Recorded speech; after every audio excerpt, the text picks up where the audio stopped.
Beauties, welcome back to my channel. আমি তিশানি বর্মন। আজকে তোমাদের সাথে শেয়ার করব আরো একটি বিয়েবাড়ির মেকআপ লুক। আজকের এই লুকটা কিন্তু আমি ভীষণ মিনিমাম প্রোডাক্ট দিয়ে ক্রিয়েট করেছি। তো যারা বিগিনার আছে তারা ভিডিওটা পুরোটা দেখো। তোমরা অনেকেই আমাকে কমেন্ট করেছো তোমাদের মেকআপ করার আগে থেকে ঘাম হচ্ছে এবং মেকআপ করার পরেও ঘাম হয়ে মেকআপটা গলে যাচ্ছে। তো আজকের ভিডিওতে আমি তোমাদের দেখাবো মেকআপটা কি করে তোমরা লং লাস্টিং করতে পারবে।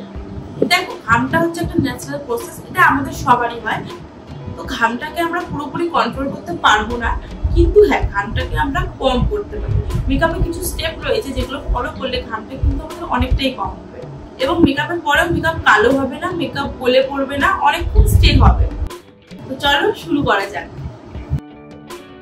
ওয়াটারপ্রুফ মেকআপ করার জন্য সবার আগে ফেস ক্লিন করে নিয়ে আমি আমার ফেসে বরফ অ্যাপ্লাই করছি। বরফটাকে একটা রুমালের মধ্যে নিয়ে আস্তে আস্তে করে স্কিনে ড্যাব করছি, এতে ঘামটা কম হবে। 3 মিনিট বরফটাকে অ্যাপ্লাই করার পর আবারও 3 মিনিট আমি ফেসটাকে নর্মালভাবে ছেড়ে দিচ্ছি। এরপর আমি অ্যাপ্লাই করছি পন্ডস লাইট জেল। গরমে একটা লাইট ময়শ্চারাইজার অ্যাপ্লাই করবে, কোনো ক্রিম বেস ময়শ্চারাইজার অ্যাপ্লাই করবে না। অনেকেই ময়শ্চারাইজার স্কিপ করো, এটা একদমই উচিত না। ময়শ্চারাইজার স্কিপ করলে আমাদের পোরসগুলো ওপেন হয়ে থাকবে, সেক্ষেত্রে ঘাম কিন্তু আরো বেশি হবে। এরপর আমি অ্যাপ্লাই করছি কালার বারের সিলিকন বেস প্রাইমার। যেখানে যেখানে ওপেন পোর রয়েছে সেই জায়গাগুলোতেই আমি প্রাইমারটা অ্যাপ্লাই করছি। এরপর আমি অ্যাপ্লাই করছি সুইস বিউটি স্টোভ ক্রিম।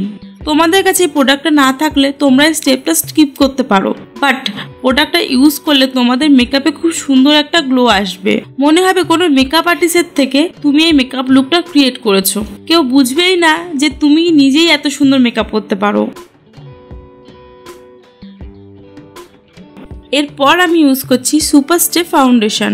দেখো, বেশিরভাগ সময় আমরা ভুল প্রোডাক্ট চুজ করি, যার জন্য মেকআপটা আমাদের ভালো হয় না। বিশেষ করে গরমকালে মেকআপ গলে যায়। আমাদের ফার্স্টে এটা বুঝতে হবে কোন প্রোডাক্টটা কোন সিজনের জন্য ইউজ করলে আমাদের মেকআপটা ভালো হবে। যে কোনো থিক এবং লিকুইড ফাউন্ডেশন আমরা গরমকালে ইউজ করব। যে কোনো ক্রিমি ডিউই বেস ফাউন্ডেশন অথবা কনসিলার আমরা শীতে ইউজ করব। এই ধরনের প্রোডাক্ট যদি আমরা গরমে ইউজ করি তবে কোনো মতেই মেকআপ স্টে করবে না। বিশেষ করে যারা অয়েলি স্কিন আছো তাদের তো মেকআপই বসবে না। ফাউন্ডেশনটাকে ভালো করে ব্লেন্ড করে নিয়ে এরপর আমি অ্যাপ্লাই করছি সুইস বিউটির কনসিলার। আমার ফেসে ঠিক যে জায়গাগুলো আমি হাইলাইটেড দেখাতে চাই ঠিক সেই জায়গাগুলোতে আমি কনসিলারটা অ্যাপ্লাই করছি। এরপর আমি ইউজ করছি ক্রায়োলনের লুজ পাউডার। গরমে অবশ্যই যে কোনো লুজ পাউডার দিয়ে মেকআপটাকে ভালোভাবে সেট করবে। এই স্টেপটা যদি স্কিপ করে ফেলো না, যতই ভালো প্রোডাক্ট ইউজ করো মেকআপ কিন্তু টিকবে না। দেখো, আমি কিন্তু সারা মুখে ভালো করে পাউডারটা সেট করে ফেলেছি। এরপর আমি তোমাদের লাইভ ওয়াটার টেস্ট করে দেখাবো। তোমরা দেখো, 1 বোতল জল আমি আমার মুখে ঢেলে দিয়েছি, তবু আমার মেকআপ একটু ওঠেনি। মেকআপ যেমন তেমনই রয়েছে, কোনো ওয়াটার স্প্রে বা হালকা করে ওয়াটার কিন্তু আমি এখানে দিচ্ছি না। পুরো জল আমি আমার মুখে ঢেলে নিচ্ছি, তবু আমার মেকআপটা যেমনটা তেমনই রয়েছে। এরপর আমি ইউজ করছি সুগারের এই 3-in-1 প্যালেট। এই একটা প্রোডাক্ট তোমাদের কাছে থাকলে আলাদা করে 3টে প্রোডাক্টে তোমার ইনভেস্ট করতে হবে না। এটার মধ্যে হাইলাইটার, কন্ট্রোর, ব্লাশ সবই রয়েছে। এটার মধ্যে থেকে আমি কন্ট্রোর শেডটা অ্যাপ্লাই করেছি। এরপর সেম প্যালেট থেকে আমি ব্লাশার নিয়ে নিচ্ছি, এটাও ভালো করে আমার গালে অ্যাপ্লাই করে নিচ্ছি। দেন হাইলাইটারটা নিয়ে আমি আমার হাইলাইট জোনগুলোতে অ্যাপ্লাই করে দিচ্ছি। প্রত্যেকটা জিনিস কিন্তু ভালো করে ব্লেন্ড করতে হবে। প্রপারলি ব্লেন্ড না হলে মেকআপটা কিন্তু দেখতে ভালো লাগবে না। এরপর চলে আসি আই মেকআপে। ফার্স্টে আমার ক্রিজ লাইনে অ্যাপ্লাই করছি একটা পিঙ্ক শেড। কালারটাকে ভালো করে ব্লেন্ড করে নিচ্ছি। তারপর একটা ইয়েলো শেড নিয়ে ক্রিজ লাইনের ওপরে যেখানে পিঙ্ক কালারটা শেষ হয়েছে সেই অংশটা ব্লেন্ড করে দিচ্ছি। এবার একটা মেরুন কালার নিয়ে ক্রিজ লাইনটাকে ভালো করে ডার্ক করে দিচ্ছি। এতে আমার ক্রিজটা আরো বেশি ডার্ক হবে আর আই লুকটা বেশি প্রমিনেন্ট হবে। এবার একটা ইয়েলো শেড নিয়ে আমি আমার ইনার কর্নারে ভালো করে স্মাচ করে নিচ্ছি। দেন একটা গ্রিন শিমার অ্যাপ্লাই করছি আমার ইনার কর্নারে।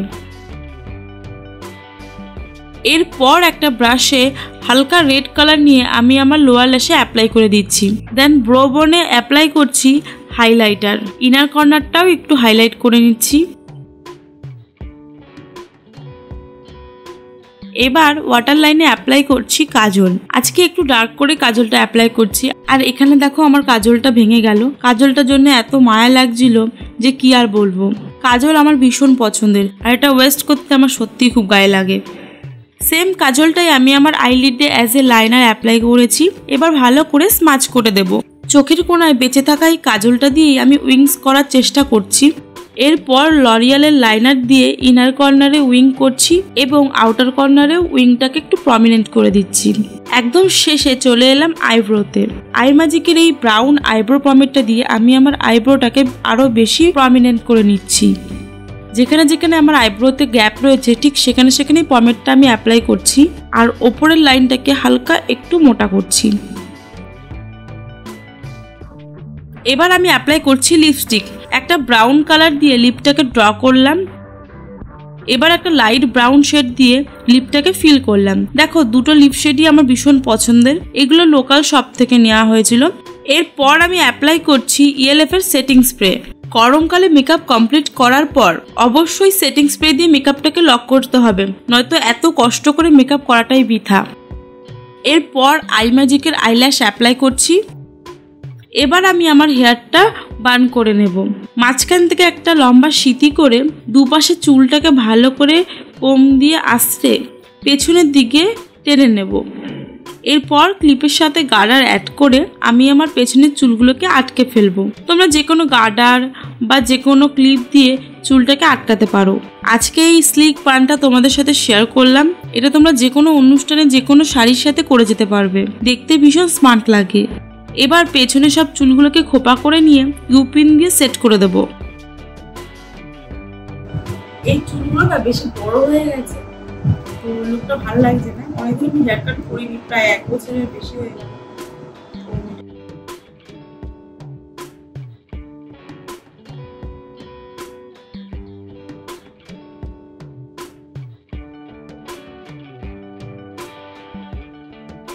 আর এইখানে আমার পুরো লুক কমপ্লিট।